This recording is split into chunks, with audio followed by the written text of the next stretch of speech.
Bienvenue au bulletin d'information à Top News. Bonjour à tous. Au sommaire. Irak. 30 policiers tués à Ramadi en une semaine de combat. Nucléaire. John Kerry rencontre lundi son homologue iranien Javad Zarif à New York. Jérusalem-Est. Israël publie des appels d'offres pour 77 logements de colons. Séisme au Népal. Le bilan des morts passe à 3218. Voici les détails.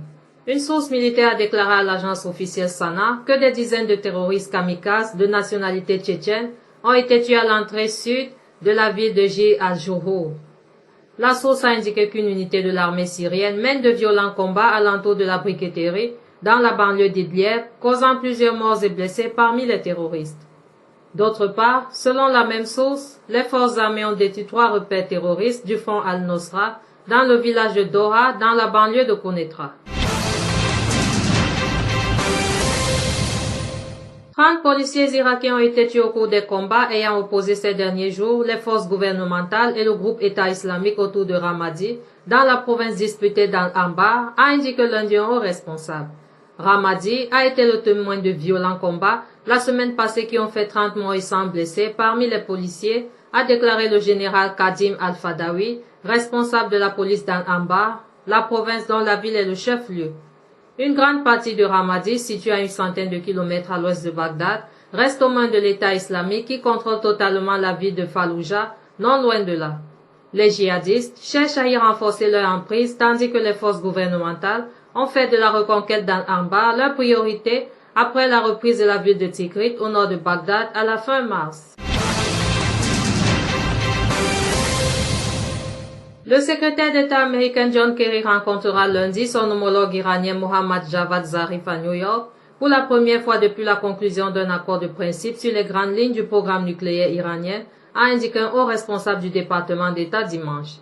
M. Kerry s'entretiendra avec le ministre iranien des Affaires étrangères Mohammad Javad Zarif en marge de la conférence de révision du traité de la non-prolifération nucléaire aux Nations Unies, a indiqué ce responsable.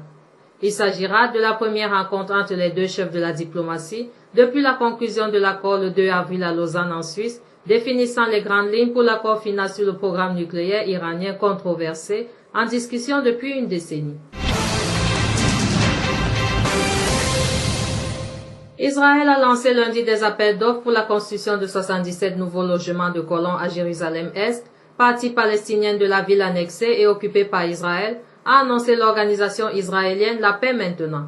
Il s'agit de la première annonce de ce genre depuis les législatives du 17 mars, qui ont vu une large victoire du premier ministre de droite sortant, Benjamin Netanyahou, a indiqué La Paix Maintenant.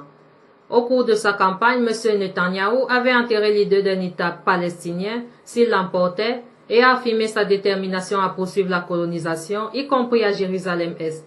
C'est pourtant là que les Palestiniens veulent établir la capitale de l'État auquel ils aspirent.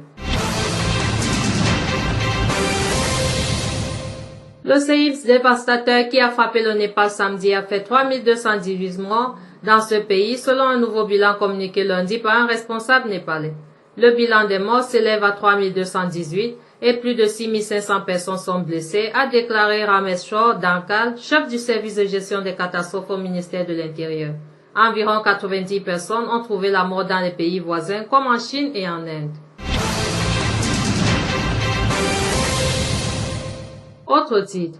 Le président sortant kazakh Nursultan Nazarbayev a été réélu avec 97% des voix, 97,7% des voix lors de la présidentielle anticipée de dimanche, a annoncé lundi un responsable de la commission électorale centrale.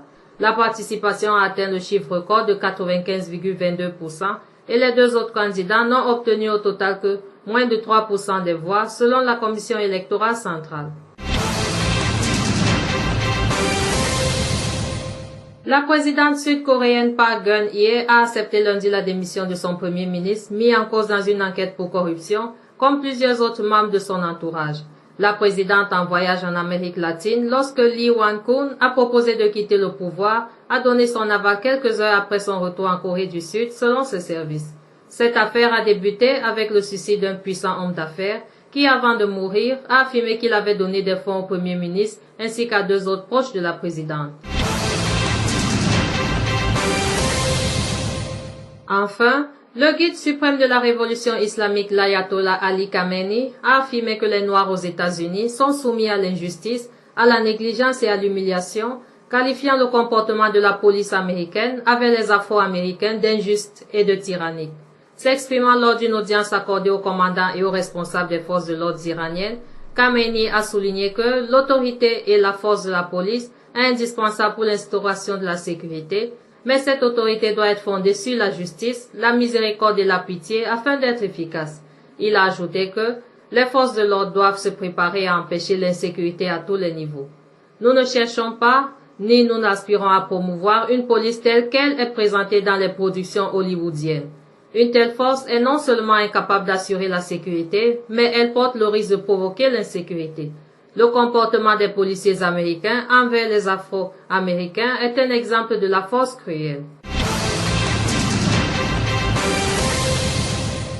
Merci à vous qui nous suivez de Beyrouth et partout ailleurs. Bulletin présenté par Anna et Carmen.